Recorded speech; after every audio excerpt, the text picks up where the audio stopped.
Good morning, good afternoon all. Last class में हमने WHO guideline on transfer technology discuss किया था in pharmaceutical manufacturing.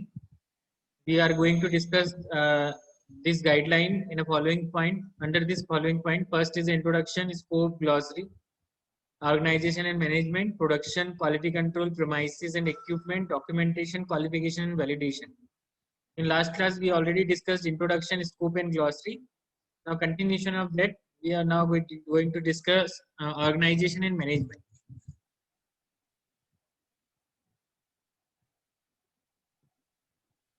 Now organization and management. So in the transfer comprises, मतलब transfer technology में जो भी sending unit होती है वो अपना मटेरियल जो है वो रिसीविंग यूनिट में ट्रांसफर करती है ना। तो इस सर्कमस्टेंसेस में हर एक यूनिट की कुछ रिस्पॉन्सिबिलिटीज होती हैं। That responsibilities to engaging, managing and approving the transfer from one unit to another unit. तो पहला काम ये होता है कि सारा मैनेजमेंट करना है ना, तो हर एक लेवल पे रिस्पॉन्सिबिलिटी डिसाइड की जाती है कि किस तरीके से यूनिट में प्रोडक्ट के लिए टेक्नोलॉजी ट्रांसफर होगी। सेंडिंग यूनिट वाले किस तरीके से रिसीविंग यूनिट में ट्रांसफर करेंगे। तो there is a formal agreement होता है between the parties which specify the responsibilities before and during and after the transfer. तो जो भी सेंडिंग यूनिट और रिसीविंग यूनिट होती है जहां से टेक्नोलॉजी ट्रांसफर होती है उनके बीच में एक फॉर्मल एग्रीमेंट बनता है। इस एग्रीमेंट में सारी रिस्पॉन्सिबिलिटीज और उनकी ड्यूटीज जो है वो डिफाइंड रहती है हर लेवल की, कि किस तरीके से टेक्नोलॉजी ट्रांसफर होगी और कैसा कैसा ऑर्गेनाइजेशनल एंड पर्सनल रिक्वायरमेंट रहेगी, वो सारी चीजें डिस्कस की जाती है। Now third point, organization and management of a successful technology transfer need to be transferred that the main step have been executed and documented as prescribed in a section 1.6. 1.6 के अंदर जो पहले से डिस्क्राइब कर रखा है, क्या है 1.6 के अंदर? 1.6 दिस इज द पॉइंट जहां पे आप देख पाएंगे जो भी ट्रांसफर होता है वो हर एक चीज का ट्रांसफर होगा ना, क्योंकि हमें उसी क्वालिटी का प्रोडक्ट रिसीविंग यूनिट से चाहिए। तो जो भी हम प्लान बनाएंगे, जिस तरीके से हम उसको इम्प्लीमेंट करेंगे, जिस तरीके से हम एग्जीक्यूट करेंगे, that should be identical as the sending unit have to be manufacture the product. जिस तरीके से सेंडिंग यूनिट मैन्युफैक्चर कर रही है, जिस क्वालिटी का प्रोडक्ट बना रही है, इसी तरीके से रिसीविंग यूनिट में टेक्नोलॉजी ट्रांसफर होने के बाद आपको मटेरियल ट्रांसफर होने के बाद, टेक्नोलॉजी ट्रांसफर होने के बाद उसी तरीके के प्रोडक्ट मिलेंगे। एक comprehensive technical gap analysis between the sending unit and RU, मतलब receiving unit, includes the technical risk assessment, potential regulatory gaps and should be perform as needed. पहले से हम सारी चीजें करके देखते हैं, सारी रेगुलेटरी रिक्वायरमेंट, प्रोडक्ट की डिजाइन, प्रोडक्ट की क्वालिटी, किस तरीके से सप्लाई करना है, कहाँ बनना है, क्या इक्विपमेंट रिक्वायरमेंट है, क्या पर्सनल रिक्वायरमेंट है, all things, all related things we already discuss. जिस पॉइंट में हमने डिस्कस किया है वो सारी चीजें जो हैं वो सेंडिंग यूनिट रिसीविंग यूनिट को ट्रांसफर करेगा। ठीक है, तो ये पॉइंट मैंने ऑर्गेनाइजेशनल पर्सनल में हमने देखा कि किस तरीके से प्रोडक्ट की जो हर एक सेंडिंग यूनिट से रिसीविंग यूनिट में जो भी प्रोडक्ट और क्वालिटी ट्रांसफर होगी, that should B, there should be a project management plan which identify and control all necessary activity identified at the start of undertaking. जब इन दो पार्टियों के बीच में एग्रीमेंट बनेगा तो एक मैनेजमेंट प्लान डिस्कस होगा जो कि आइडेंटिफाई करेगा कि कौन कौन इसको कंट्रोल करेगा। जो भी एक्टिविटीज हम टेक्नोलॉजी ट्रांसफर में करेंगे, जो सेंडिंग यूनिट रिसीविंग यूनिट को भेजेगा, उसमें जो पर्सनल रिक्वायरमेंट है, पर्सनल की जो रिस्पॉन्सिबिलिटीज है, उनकी ड्यूटीज है, वो भी डिसाइड की जाएगी और ये भी डिसाइड किया जाएगा कौन रिस्पॉन्सिबल है, कौन कंट्रोल करेगा।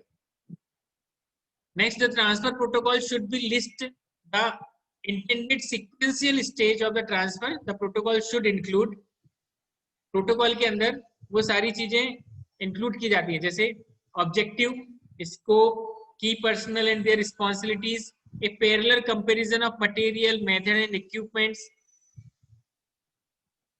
a parallel comparison of material, method and equipment, the transfer stage with documented evidence that each critical stage has been satisfactorily complies before the next commences, identification of critical control points experimental design and acceptance criteria for analytical methods, information on the trial production of batches, qualification batches and process validation, change control for any process deviation encountered, assessment of end product, arrangement for keeping retention sample of active ingredient, intermediate and finished product, last conclusion that sign off approval of the project manager. तो आप देखो एक पूरा sequential stage होता है, एक protocol होता है जिसमें सेंडिंग यूनिट जो है वो रिसीविंग यूनिट को वो सारी चीजें इंफॉर्मेशन प्रोवाइड करती है, जैसे हम क्या प्रोडक्ट बना रहे हैं, क्या बैच साइज होगा, क्या प्रोडक्ट की क्वालिटी होगी, क्या स्कोप है, कितने लोग चाहिए, कितनी मतलब उनकी क्वालिफिकेशन क्या होनी चाहिए, पर्सनल की रिक्वायरमेंट क्या है और रिस्पॉन्सिबिलिटीज क्या है, वो सारी चीजें रिटर्न डॉक्यूमेंट में प्रोवाइड करता है। साथ में एक पूरा स्टैंडर्ड डाटा प्रोवाइड करता है कि किस तरीके का मटेरियल आप यूज करोगे, कौन सी मेथड आप यूज करोगे, किस तरीके का इक्विपमेंट होगा, मतलब इक्विपमेंट की design, construction and working mechanism तक से लेके सारी चीजें वो सेंडिंग यूनिट प्रोवाइड करता है। देन द ट्रांसफर स्टेजेस, इसके अंदर हम वो सारी क्रिटिकल स्टेजेस, मतलब हर एक स्टेप के बाद जो भी हमें टेस्ट परफॉर्म करना है, आइडेंटिफिकेशन टेस्ट परफॉर्म करनी है या आप क्रिटिकल फीचर्स कंट्रोल करने हैं, वो सारा का सारा आपको देना पड़ेगा कि किस किस स्टेज पे, जैसे हम टेबलेट बना रहे हैं और टेबलेट को ट्रांसफर कर रहे हैं, टेबलेट टेक्नोलॉजी को ट्रांसफर कर रहे हैं, तो आपको बताना पड़ेगा कि भैया ये वेइंग के बाद आपको टेस्ट लेना है, शिफ्टिंग के बाद आपको टेस्ट लेना है, साइज रिडक्शन के बाद आपको लेना है, ग्रेनुलेशन के बाद लेना है, लुब्रिकेशन के बाद लेना है, मिक्सिंग के बाद लेना है या कंप्रेशन के बाद सैंपल लेना है, और कहाँ कहाँ प्रॉब्लम आ सकती है जिसको क्रिटिकली मेजर करना है आपको मीनवाइल। साथ में एनालिटिकल मेथड, किस तरीके की टेस्ट लगाएंगे बंदा, कौन से तरीके की एनालिटिकल मेथड है, यूवी, एचपीएलसी, आईआर क्या लगाना है और क्या एक्सेप्टेंस क्राइटेरिया है, ये ऑलरेडी प्रोवाइड करेगा सेंडिंग यूनिट। कितने प्रोडक्शन बैच का डाटा देगा आपको, क्वालिफिकेशन बैच का, प्रोसेस वैलिडेशन का डाटा देगा, असेसमेंट एंड प्रोडक्ट किस तरीके से करेंगे हम, मतलब उसकी क्वालिटी किस तरीके से हम वो डिसाइड करेंगे, तो ऑल सारी नेसेसरी रिक्वायरमेंट जो है वो सेंडिंग यूनिट रिसीविंग यूनिट को प्रोवाइड करेगा। The sending unit should provide the necessary validation documents for the process and its supports function. That usually in stabilized process is transfer and such documentation is already available. तो sending unit जो है वो validated record जो है वो transfer करेगा, validated record जो है वो transfer करेगा, साथ में उनके रिजल्ट भी, उनके सपोर्टिंग फंक्शनल रिक्वायरमेंट भी, सारे डॉक्यूमेंट ये इसलिए प्रोवाइड करेगा ताकि जब रिसीविंग यूनिट उसको कैरी करे और रिसीविंग यूनिट उसके हिसाब से अपना काम करे तो उसको उस तरीके से ही डाटा मिलना चाहिए। The sending unit should provide the criteria and information of hazards and critical steps associated with the product, process और method। देखो यहाँ पे बहुत इंपॉर्टेंट बात है क्योंकि सेंडिंग यूनिट को एक वो सारे एक्सेप्टेंस क्राइटेरिया भी प्रोवाइड करना पड़ता है ताकि रिसीविंग यूनिट उसके हिसाब से क्वालिटी को चेक कर सके, साथ में हैजार्डस क्रिटिकल स्टेप्स जो भी इन्वॉल्व होती हैं उसमें प्रोडक्ट की क्वालिटी को चेक कर सके। ये सारी इंफॉर्मेशन जो है वो सेंडिंग यूनिट आपको रिसीविंग यूनिट को देता है। The sending unit or third party should assess the suitability and degree of preparedness of the receiving unit before the transfer। तो सेंडिंग यूनिट किसी थर्ड पार्टी की भी मदद ले सकता है। यहाँ पे थर्ड पार्टी कौन, कोई भी गवर्नमेंट एजेंसी हो सकती है, कोई प्राइवेट एजेंसी हो सकती है जो सेंडिंग यूनिट के बिहाफ में रिसीविंग यूनिट को सारी टेक्नोलॉजी ट्रांसफर करने में मदद करे, है ना, that is a degree of preparedness.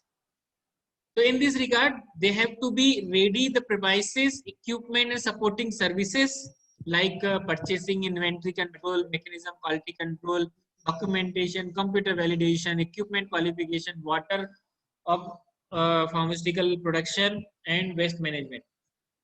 इन सब के लिए हम हायर करते हैं प्राइवेट एजेंसीज को भी, ठीक है, मतलब हम थर्ड पार्टी को भी इन्वॉल्व करते हैं। द सेंडिंग यूनिट और receiving unit should jointly verify that the following satisfactory completed validation protocols are available।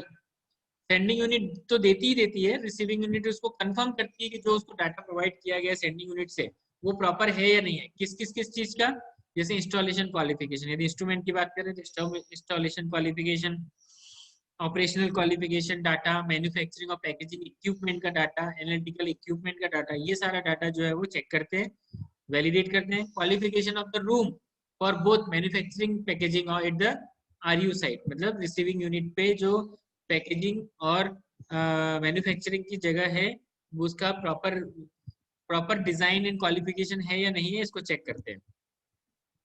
The sending unit and receiving unit should jointly implement any training program that may be required specific to the product, process or method to be transferred. Obviously, receiving unit के workers या receiving unit के जो staff है उसको ये जानकारी नहीं है किस तरीके से प्रोडक्ट की क्वालिटी को मेंटेन करना है या मैनेज करना है. तो सेंडिंग यूनिट जो है वो ट्रेनिंग प्रोवाइड करती है और ये कंफर्म करती है कि आप इस तरीके से अपनी ट्रेनिंग में उन स्टाफ को ट्रेन करती है कि उस तरीके का क्वालिटी, उस तरीके के स्पेसिफिक स्पेसिफिकेशन के साथ उस प्रोडक्ट को, उस प्रोसेस को, उस मेथड को ट्रांसफर किया जा सके. ठीक है. The sending unit and receiving unit should jointly execute the transfer protocol according to the checklist and flow diagram and just showing the sequence of steps. तो रिसीविंग यूनिट जो है वो सेंडिंग यूनिट उनको एक फ्लो डायग्राम प्रोवाइड करती है, उसके हिसाब से रिसीविंग यूनिट जो है वो टेक्नोलॉजी ट्रांसफर को कैरी ऑन करती है. एनी चेंज और एनी एडेप्शन, यहाँ पे यदि मीनवाइल टेक्नोलॉजी ट्रांसफर के टाइम पे यदि रिसीविंग यूनिट के एंड पे कुछ भी चेंजेस किए जाते हैं, क्योंकि हो सकता है ना रूम का साइज 10 to 12 बोला हो, अगर 100 मीटर स्क्वायर मीटर बोला हो, लेकिन आपके पास नहीं है 90 स्क्वायर मीटर है, तो 90 स्क्वायर मीटर के अंदर चीजों को एडजस्ट करने के लिए आप चेंज करोगे ना. यदि आप चेंज करते हो तो उस चेंज को प्रॉपर्ली डॉक्यूमेंट करोगे. ठीक है, हर चीज डॉक्यूमेंट होगी. The sending unit and receiving unit should jointly document the execution of the transfer protocol in a transfer of technology summary in a report. तो इस तरीके से सेंडिंग यूनिट और रिसीविंग यूनिट दोनों अपने अपने डाटा, अपना अपना रिकॉर्ड समरी फॉर्म में सबमिट करेगी ड्यूरिंग द टेक्नोलॉजी ट्रांसफर, जो भी ट्रांसफर टेक्नोलॉजी की ट्रांसफर हुई है उस समय. ठीक है. यहाँ पे Ashwini, Jitendra unmute yourself. Jitendra unmute yourself. Jitendra unmute yourself.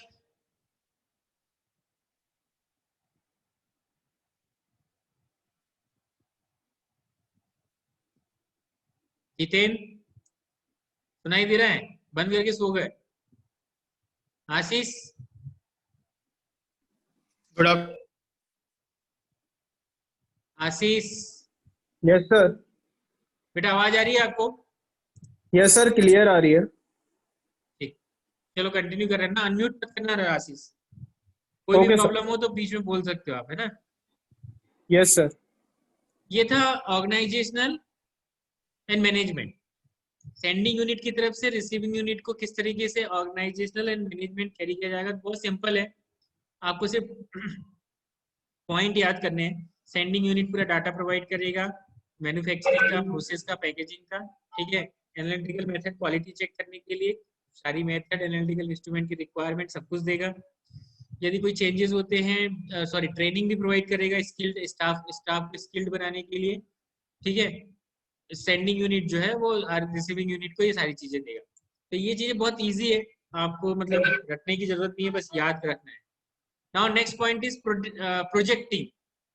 तो there is some project team quality organisational के अंदर, कि ये जो टीम होती है, दैट टीम ए मेंबर, जिसके अंदर अलग अलग लोगों की रिस्पॉन्सिबिलिटीज होती है, जो कि कौन प्रोवाइड करता है? सेंडिंग यूनिट प्रोवाइड करता है. ऐसा नहीं होता कि सेंडिंग यूनिट ने बोल दिया कि ये पूरी ये लो डाटा, ये रही फाइल और जाओ मैन्युफैक्चरिंग स्टार्ट कर दो, है ना? ऐसा नहीं होता. वो क्या करते हैं, अपने यहाँ से सेंडिंग यूनिट जो है वो अपने यहाँ से ऐसे 5 या 6 बंदे, ट्रेंड बंदे भेजते हैं रिसीविंग यूनिट पे, जो कि वो वहां जाके पूरा काम को सेटल करेंगे. सेटल मतलब एक बंदा मैन्युफैक्चरिंग में भेज देंगे, एक बंदे को आप इन्वेंट्री कंट्रोल में भेज देंगे, एक को स्टोरेज में भेजेंगे, एक को पैकेजिंग में भेजेंगे, एक को एनालिटिकल मेथड या क्वालिटी कंट्रोल में भेजेंगे, एक क्यूए डिपार्टमेंट में भेजेंगे. इस तरीके से 5 या 6 बंदों की टीम बनाई जाती है और जिस सबके अंदर अलग अलग की रिस्पॉन्सिबिलिटी पहले से डिसाइड रहती है. वो उसके हिसाब से अब सेंडिंग यूनिट के जो प्रोटोकॉल्स है वो रिसीविंग यूनिट में इम्प्लीमेंट करते हैं और मीनवाइल चेक करते हैं कि वो ऐसा ही काम कर रहे हैं जैसा हमने हमारे प्रोटोकॉल्स के हिसाब से है कि नहीं. The team members should have the necessary qualification and experience to manage their particular aspect of the transfer. तो उस टीम को प्रॉपर क्वालिफिकेशन होनी चाहिए, एक्सपीरियंस होना चाहिए जो कि सेंडिंग यूनिट भेज रही है, और वो अच्छे से काम कर सके टेक्नोलॉजी ट्रांसफर में। Now next is production. ये बहुत इंपॉर्टेंट है, प्रोडक्शन। प्रोडक्शन में जब टेक्नोलॉजी ट्रांसफर में हम प्रोडक्शन में आते हैं तो किस तरीके से हमें प्रोसेसिंग करनी है, किस तरीके से पैकेजिंग करनी है, किस तरीके से स्टोरेज करना है, एंड देन फाइनली किस तरीके से क्लीन करना है, ये सारी चीजें रिसीविंग यूनिट पे हमें कंफर्म करनी है कि वो हमारी टेक्नोलॉजी ट्रांसफर में एडप्ट कर पा रहा है कि नहीं कर पा रहा है। तो the receiving unit should be able to accommodate the intended production capacity if possible. It should be established at the outset whether the intention to be perform single batch manufacture, continuous production or campaign. Receiving unit जो है वो सारी चीजों को production capacity के हिसाब से manage करती है। मैनेज करने के लिए जो भी यदि उसको बाहर से यदि कोई चीज लोगों को बुलाना है या बाहर से थर्ड पार्टी मैनेज करनी है तो वो उस हिसाब से मैनेज करती है, या फिर वो सिंगल बैच मैन्युफैक्चरिंग करती है या कंटिन्यूस प्रोडक्शन करती है, ये डिपेंड करता है। Sorry. Consideration should be given to the level and depth of detail to be transferred to support the production at any further process development and optimization at receiving unit as intended under the transfer project plan. तो जो receiving unit होती है, production के अंदर जो भी process development होता है, जो भी ऑप्टिमाइजेशन होता है, जो भी चेंजेस होते हैं वो अकॉर्डिंग टू द प्लान करते हैं। यदि उसमें कोई भी चेंजेस आते हैं उसको तो डॉक्यूमेंट करते हैं। Consideration should be given to the technical expertise, site technology and site capability of receiving unit. मतलब receiving unit को वो सारी टेक्निकल डिटेल दी जाती है कि किस तरीके से साइट को मैन्युफैक्चर करना है, साइट में इक्विपमेंट की जगह कौन सी होगी, इक्विपमेंट का साइज क्या होगा, रूम का साइज क्या होगा, रूम में फ्लोरिंग कैसे होगी, वॉल्स कैसी होगी, सारी एक्सपर्ट जो है कंसिडरेशन सेंडिंग यूनिट के द्वारा दिया जाता है। और सेंडिंग यूनिट इन सबको चेक करता है कि ये इस तरीके से है या नहीं है, और यदि कोई चेंजेस होते हैं, यदि वो उनके प्रोटोकॉल के हिसाब से नहीं होता है तो वो उसको डॉक्यूमेंट करते हैं। डॉक्यूमेंट करने से ये फायदा है कि हाँ हम अप्रूवल दे रहे हैं, और अप्रूवल देने के बाद आप टेक्नोलॉजी ट्रांसफर करो, यदि कोई प्रॉब्लम आती है तो वो प्रॉब्लम किस वजह से है हम आइडेंटिफाई कर पाएंगे ना, कि हमने ये चेंजेस किए थे, इस वजह से भी हो सकते हैं problem. Now the sending unit and receiving unit should jointly develop a protocol for the transfer of relevant information related to the process under consideration from the sending unit to receiving unit, as well as the development of comparable process at a receiving unit. The sending unit jointly protocol decide करती है ना कि वो किस तरीके से information को, process जो भी मैन्युफैक्चरिंग करना चाहते हैं या डेवलप करना चाहते हैं, वो किस तरीके से ट्रांसफर करेंगे। तो इसके लिए आपको मैन्युफैक्चरिंग पता है, आपको मैन्युफैक्चरिंग के क्या क्या रिक्वायरमेंट, सबसे पहले स्टार्टिंग मटेरियल बोले तो एपीआई हो सकता है, एक्सिपिएंट होते हैं। तो sending unit is decided whatever the protocols जो उनके पास हैं ऑलरेडी, उनका पूरा डाटा जो है प्रोवाइड करते हैं रिसीविंग यूनिट को। जैसे एपीआई की बात करें तो sending unit should provide the receiving unit with the open of the API master file. API master file web file होती है जिसके अंदर एपीआई यानी कि एक्टिव फार्मास्यूटिकल इंग्रेडिएंट की सारी इंफॉर्मेशन होती है, जैसे name, chemical name, batch size, molecular weight, solubility criteria, physical property, chemical property, ये सारी चीजें एपीआई की पूरी रहती है ना, कि मॉइस्चर लॉस ऑन टाइम कितना होगा, ठीक है, या मॉइस्चर कंटेंट कितना होगा, ठीक है, उसके अंदर कोई एडल्ट्रेशन है तो कितना परसेंट, प्यूरिटी कितना, ये सारी इंफॉर्मेशन उस मास्टर फाइल के अंदर होती है। क्यों? क्योंकि जब रिसीविंग यूनिट अपने लिए एपीआई मंगाएगा किसी वेंडर से तो वो स्पेसिफिकेशन देगा कि मुझे इस तरीके का एपीआई चाहिए, ठीक है, तो उसी तरीके के एपीआई, क्योंकि हमें प्रोडक्ट बनाना है उसी क्वालिटी का, तो उसी हिसाब से वो मैनेज करती है, क्योंकि हमारे पास एक्टिव इंग्रेडिएंट सेंडिंग यूनिट के द्वारा जो भेजा गया प्रोटोकॉल है उसमें होना चाहिए। तो वो सारी एपीआई को लेना, रिसीव करने का प्रोटोकॉल किस वेंडर से, वेंडर की क्वालिफिकेशन क्या है, क्वालिफिकेशन वेंडर का मतलब यहाँ पे ये होता है पर्सन क्वालिफिकेशन नहीं कि बीएड एमएड किया है क्या नहीं है, कि हायर क्वालिफिकेशन क्या है, यहाँ पे मतलब ये है वो अप टू द मार्क है कि नहीं है, मतलब जो मैन्युफैक्चरिंग यूनिट है वेंडर की, जो वो प्रोडक्ट बना रही है, वो उस क्वालिटी को मीट करता है या नहीं करता, जो हमें जिस क्वालिटी के प्रोडक्ट चाहिए, जिस क्वालिटी का एक्टिव इंग्रेडिएंट चाहिए या एक्सीपिएंट चाहिए, तो उस वेंडर के क्वालिफिकेशन की बात कर रहे हैं। तो हम डिफरेंट वेंडर से सप्लाईज मांगते हैं, सैंपल्स मंगाते हैं, चेक करते हैं, हमारी तरफ से हम कंफर्म करते हैं एपीआई के डाटा को जो भी हमारे हैं। तो ये सारी चीजें जो है सेंडिंग यूनिट को डाटा प्रोवाइड करती है, रिसीविंग यूनिट उसको इम्प्लीमेंट करती है और क्रॉस चेक करती है, ठीक है। वही ये सारी चीजें देखो, इसमें सॉल्युबिलिटी प्रोफाइल एपीआई का, फिजिकल फॉर्म एपीआई का, जैसे सॉलिड है, स्टेट है, गैस कौन सा है, फोटो माइक्रोग्राफ जो भी अवेलेबल है, या पॉलीमॉर्फिक फॉर्म है, वो आपको मिलने चाहिए। प्लीज आइस कुलदीप, मैं आपको देख पा रहा हूँ कि किसने ये सब किया है ना।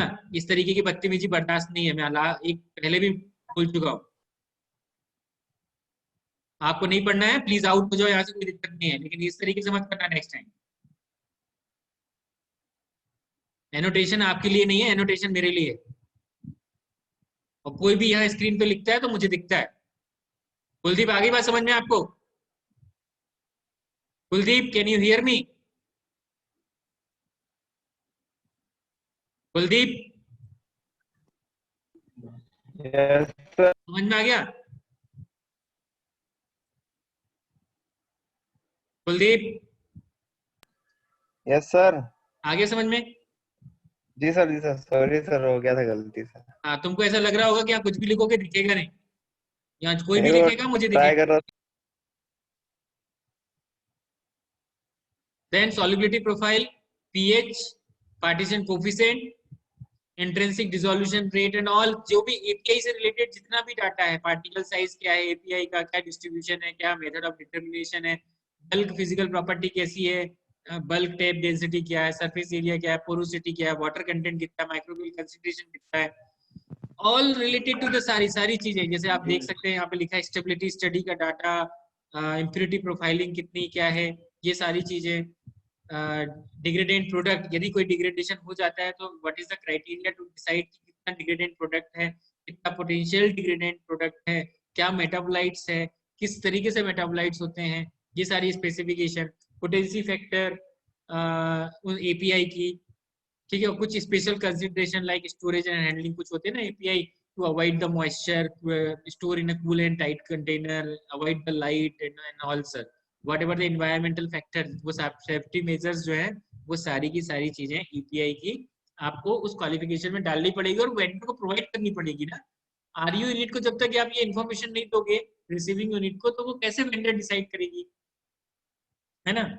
इसी तरीके से एक्सीपिएंट, तो एक्सीपिएंट का भी वही सेम डाटा, आपको कैरेक्टरिस्टिक्स जो भी है, दैट जो भी सेंडिंग यूनिट प्रोवाइड करेगी, रिसीविंग यूनिट के एंड पे उसकी क्वालिफिकेशन डिसाइड होगी, कौन सा मैन्युफैक्चरर से एक्सीपिएंट लेना है, किस ग्रेड का लेना है, क्या क्वालिटी होनी चाहिए उसकी, ठीक है। कौन सा एक्सीपिएंट मतलब एंटीऑक्सीडेंट कौन सा होना चाहिए, प्रिजर्वेटिव कौन सा होना चाहिए, किस फॉर्म में होना चाहिए, एमॉर्फस लेना चाहिए या क्रिस्टलाइन फॉर्म लेना चाहिए, लिक्विड चाहिए आपको, सॉलिड चाहिए, क्या सॉल्युबिलिटी प्रोफाइल है उसका, क्या पार्टीशन कोफिशिएंट है, क्या इंट्रिंसिक डिसोल्यूशन है, पार्टिकल साइज डिस्ट्रीब्यूशन क्या है, बल्क फिजिकल प्रॉपर्टी क्या है एंड ऑल। ये सारी इंफॉर्मेशन जो हम एक्टिव इंग्रेडिएंट के लिए देखते हैं, सेम की सेम इंफॉर्मेशन आप एक्सीपिएंट के लिए देखोगे ना। जैसे bulk density, tape density, compaction property क्या है सॉलिड फॉर्म में, मेल्टिंग पॉइंट क्या है, पीएच रेंज क्या है, आयनिक स्ट्रेंथ क्या है, स्पेसिफिक डेंसिटी और ग्रेविटी क्या है, विस्कोसिटी क्या है यदि लिक्विड फॉर्म में है, तो ऑस्मोलरिटी क्या है, वाटर कंटेंट कितना है, यानी कि वो हाइग्रोस्कोपिक है तो कितना परसेंट लेके चलेगा वाटर को, कितना परमिशिबल लिमिट है, मॉइस्चर कंटेंट कितना है, माइक्रोबियल कंटामिनेशन यदि है तो, यदि हम स्टेरिलिटी की बात करें या बैक्टीरियोलॉजिकल टेंडोटॉक्सिन की बात करें, वो अवेलेबल है नहीं है, कितनी परमिसिबल लिमिट है, इसकी भी देखते हैं। एंड ऑफ लाइफ टाइम्स देखते हैं, रिलीज जो भी देखते हैं, साथ में इनऑर्गेनिक कंटेंट मतलब आर्सेनिक कंटेंट या लेड कंटेंट जितने भी है, टॉक्सिक सब्सटेंस कंटेंट कितना कितना है, ये सब चीजें देखते हैं। तो ये सारी रिक्वायरमेंट जो है वो सारी डॉक्यूमेंट फॉर्म में हमें दी जाती है। And then information on a process and finished pharmaceutical product information. आज का ये लास्ट टॉपिक है जिसके अंदर हम ये डिस्कस कर रहे हैं कि सेंडिंग यूनिट वो सारा डाटा प्रोवाइड करेगी जिसके अंदर किस तरीके से मैन्युफैक्चरिंग करना है, कौन सी मेथड अडॉप्ट करनी है मैन्युफैक्चरिंग के लिए, साथ में ये भी बताएगी कि आपको कौन कौन से क्वालिटेटिव एंड क्वांटिटेटिव टेस्ट लगाने हैं मीनवाइल, ठीक है। इंटरमीडिएट जो एनालिसिस करना है आपको, वो कौन कौन से करने हैं, physical description, method of manufacturing, in process quality control, control method, specification, packaging component का क्वालिफिकेशन एंड क्वांटिफिकेशन एंड उनका कॉन्फ़िगरेशन, साथ में सेफ्टी और हैंडलिंग कंसिडरेशन, ये सब डाटा जो है वो सेंडिंग यूनिट प्रोवाइड करती है रिसीविंग यूनिट को। और साथ में वो भी इंफॉर्मेशन प्रोवाइड करती है कि यदि इनमें कोई चेंजेस आते हैं और यदि आपने कोई पोटेंशियल चेंजेस देखेंगे तो आपको जो भी है उसका डॉक्यूमेंटेशन करना पड़ेगा। कौन कौन से पोटेंशियल चेंजेस आपको नोट डाउन करने हैं, जैसे information on a clinical development, ये वो डाटा है जिसके अंदर यदि हम टेक्नोलॉजी ट्रांसफर के टाइम पे क्लिनिकल मेथड को हम अडॉप्ट कर रहे हैं या हम कहीं इम्प्लीमेंट कर रहे हैं, क्यों कर रहे हैं, क्या रूट ऑफ इंफॉर्मेशन है, क्या रूट है सिलेक्शन का, कौन सी सिंथेटिक प्रोसेस यूज की है, किस तरीके की टेक्नोलॉजी यूज की है, कौन सा इक्विपमेंट क्लिनिकल टेस्ट के लिए अप्लाई कर रहे हैं, प्रोडक्ट का कंपोजिशन क्या है। इसके अलावा information on scale up activities, process optimisation, statistical optimisation of critical process parameter. Statistical optimisation of critical process parameter का मतलब वो सारे पैरामीटर जो कि हर स्टेप में इन्वॉल्व होते हैं और जहाँ पे चेंजेस होने की पॉसिबिलिटीज रहती है, उन सबको आइडेंटिफाई किया जाता है, नोट डाउन किया जाता है और ये रिसीविंग यूनिट को प्रोवाइड किया जाता है डाटा, ताकि उस क्वालिटी एट्रीब्यूट्स का प्रोडक्ट हमें मिल सके, ठीक है। और ये डाटा हमें पायलट प्लांट स्केल अप के टाइम पे प्रोवाइड होता है, मिलता है, और वही डाटा हम आगे ट्रांसफर करते हैं। Information on report on full scale development activities और चेंज कंट्रोल ओवर यदि कुछ होता है तो वो सारी चीजें, और इन्फॉर्मेशन और investigation of problem and outcome of the investigation, यदि कोई इन्वेस्टिगेशन में कोई चेंजेस आते हैं या कोई प्रॉब्लम आती है तो उसको किस तरीके से ट्रबल शूट, जिसको बोलते हैं ट्रबल शूट, भी प्रोवाइड करते हैं। ये सारी चीजें जो है वो सेंडिंग यूनिट प्रोवाइड करेगा। The sending unit should provide the receiving unit information on health, safety and environmental issue associated with the manufacturing process or to be transferred or implement because यदि रिसीविंग यूनिट में ये सारी information provide नहीं करेंगे तो workers को क्या बनाएंगे ना, किस तरीके का सेफ्टी कंट्रोल कर सकेंगे हम, उनका हेल्थ कंट्रोल कैसे करेंगे, तो हमें गाउनिंग रिक्वायरमेंट क्या है, प्रोटेक्टिव मेजर्स जो लेने हैं वो सारी इंफॉर्मेशन सेंडिंग यूनिट देता है। Sending unit should provide the receiving unit information on current processing and testing, include but not limited to, मतलब हमें वो सारी ये टेस्टिंग डिटेल भी हमें सेंडिंग यूनिट प्रोवाइड करेगी, मतलब description of facility requirement and equipment for the testing, information on starting material applicable for MSDS and storage requirement of raw material finished product, description of manufacturing steps, description of analytical method, identification and justification control strategy, design space in case of where this has been defined, validation information, stability information and all, ये सारी information जो है वो आपको provide करेगा sending, ठीक है। सो आज हम यही खत्म करते हैं, we are running short of time, और नेक्स्ट क्लास में कंटिन्यू करेंगे प्रेस प्रोसेसिंग मैन्युफैक्चरिंग। अभी हमने सिर्फ प्रोसेसिंग पे बात कर रहे थे, प्रोसेसिंग के बाद हम पैकेजिंग पे आएंगे, फिर पैकेजिंग से बाद स्टोरेज पे आएंगे। What is the data requirement provided by the sending unit to the receiving unit, ठीक है सर डाउट, हाँ बेटा, सर डाउट है थोड़ा सा। हाँ बेटा कंटिन्यू कर रहे हैं, 1 मिनट। यस